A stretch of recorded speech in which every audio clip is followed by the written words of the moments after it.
I'm hungry. Weirdo. 2017 Bye Bye Man. I'm gonna say it.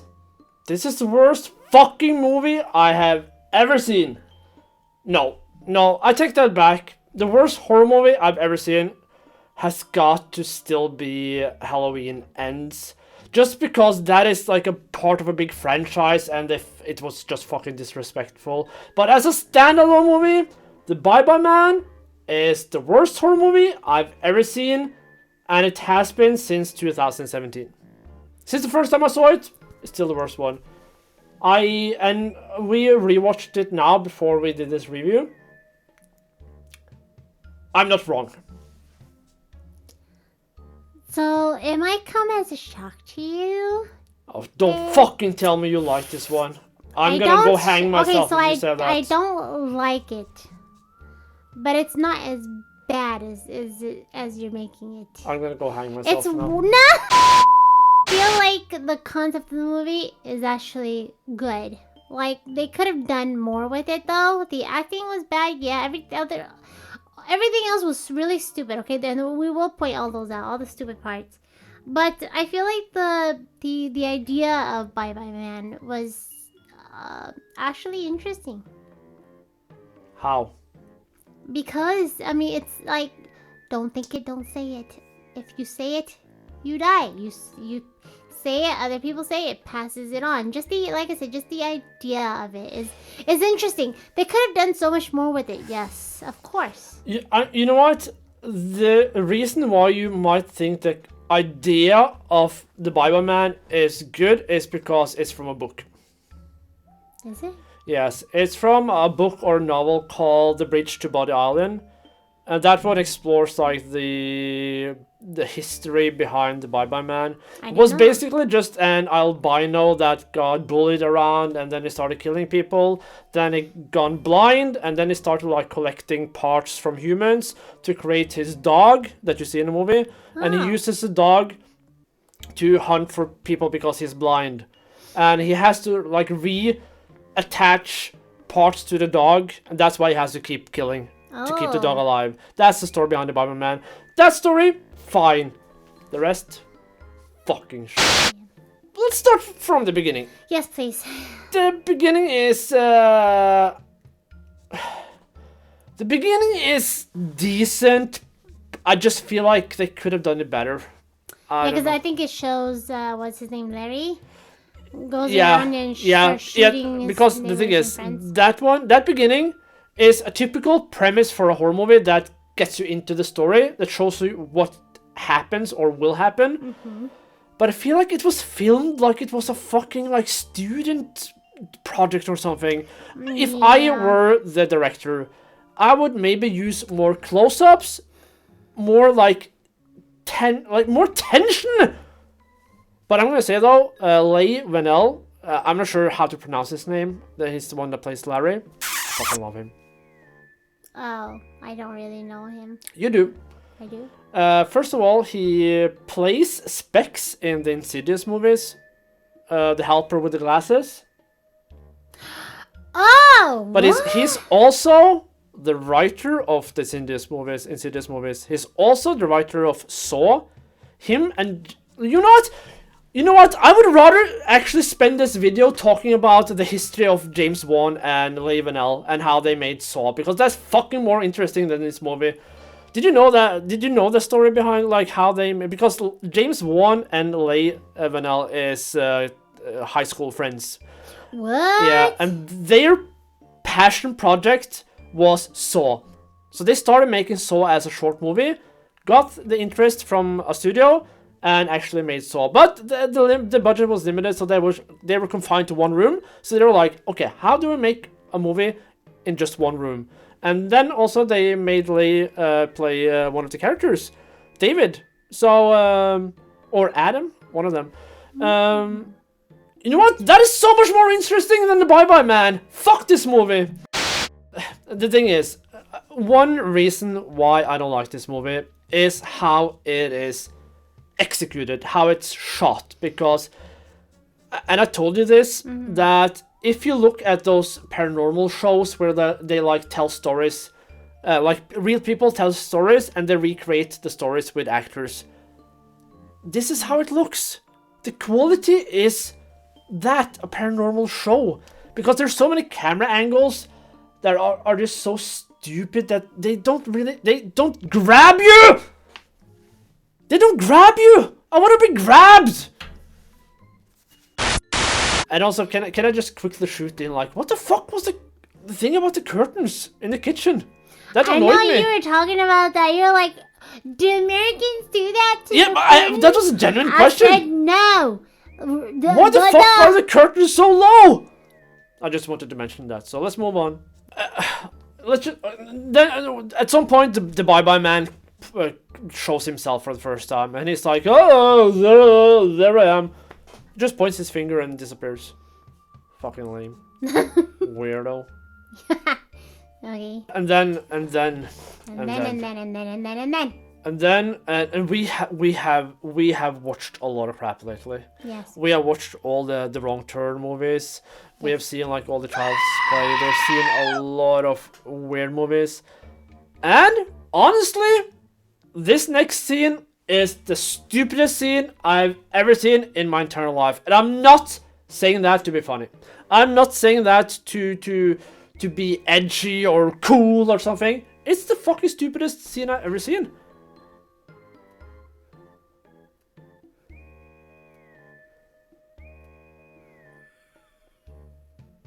And that is the scene when Elliot and Kim is driving the car. And Kim is... She explains to Elliot that this thing that are haunting them or curse them or whatever, that makes them see things that are not real. Yep. And then they drive past like a train track, and she sees a whole family on the train track like crash their car or something. Mm-hmm. And she panics and says like, oh, I gotta go. And the thing is, Elliot even runs after her and says, see what? There's nothing there. And she still turns around and goes, there's people on the train. He goes, there's nothing there. You literally just told him that the bye-bye man makes you see things. So shouldn't you have stopped and be like, wait. Calm down, Chris. Remember your training. Just breathe. Just breathe. Keep it inside of you and just suppress the emotions like you've done with all the other crappy horror movies you watched lately. If the Devil's Workshop didn't break you, then neither will this. It makes no sense. Yeah. And you know what? This is not the actor's fault. Yes, the actors sucks ass, but what fucking kind of writing is that?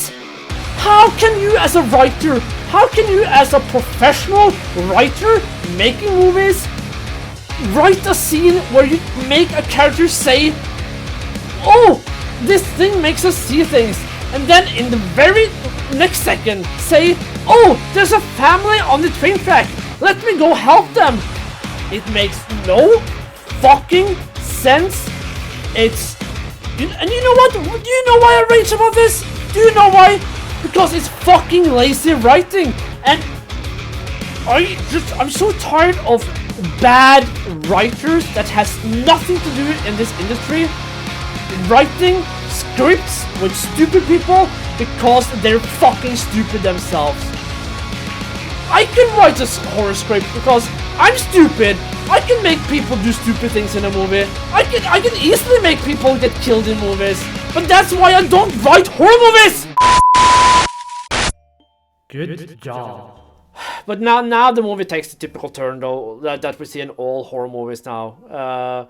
The people go to a library to read about the backstory and learn how to defeat the demon or the entity. Cool. I've not seen that before 1,000 times.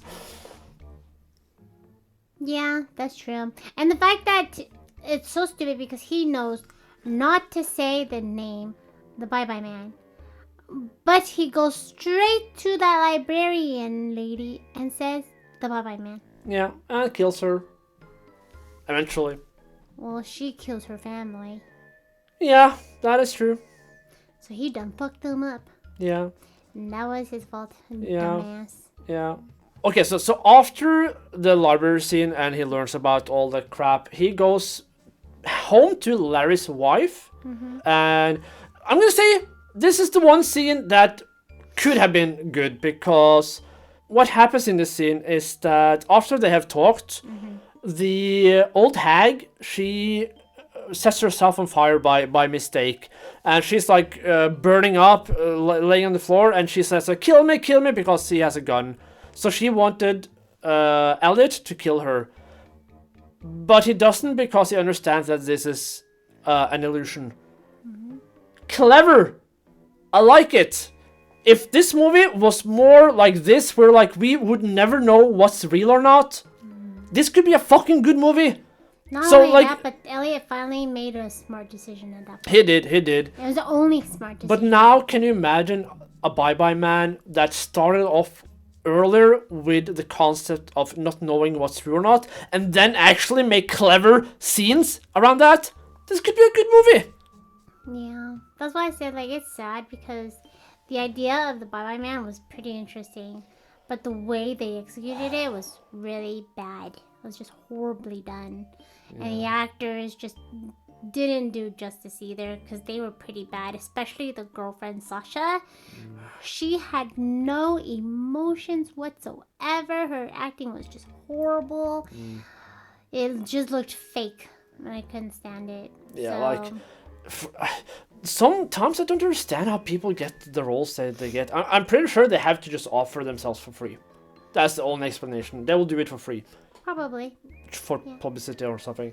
But I'm also gonna say, like, the Bye-Bye Man, isn't he kind of like just stupid? Because if your whole like power and like your whole concept is to spread, why do you like instantly kill everyone that thinks Says about you you? or says Should you you. just like sit back and wait, let it spread, then go fucking haywire? So after we have talked about this now, though, like, do you still feel the same, that this is a decent movie? No, I don't think that. Not that I wanted to change your opinion, because it's very important that you keep your opinion. No, but- you're not changing it. I still think it's decent because I like the idea of the Bye-Bye Man, but that's Yeah. it. The acting is poor. The way they executed everything was poor. It sucked, definitely, for sure. So this is not a movie that I would care to watch ever. Like, we only watched it this once, Yeah. but that's it for me. Like, I'm done. I would not suggest or recommend this movie at all. No, But I hope that they do decide to use this idea and make something better. Yeah. So, But I do agree with you. Like, the whole concept of Bye-Bye Man is decent at base, yeah. but it's executed so badly that, like, there's no redeeming thing about this movie. Even Leigh Whannell can't save this movie alone. So, yeah, this isn't a movie I could recommend to anyone. Like, I'd say almost like most horror movies, I could recommend to a certain, like, viewer base, like The Wrong Turns, for example. Yeah. This one doesn't have anything like... No. When you watch this movie, at the end of it, you're just like... You're fucking empty Yeah. and sad. Yeah. There's nothing to it. Yeah, so... I'd say, just as the Bye-Bye Man, this movie, don't say it, don't think about it, forget about it. Oh, that was pretty smart. Good job.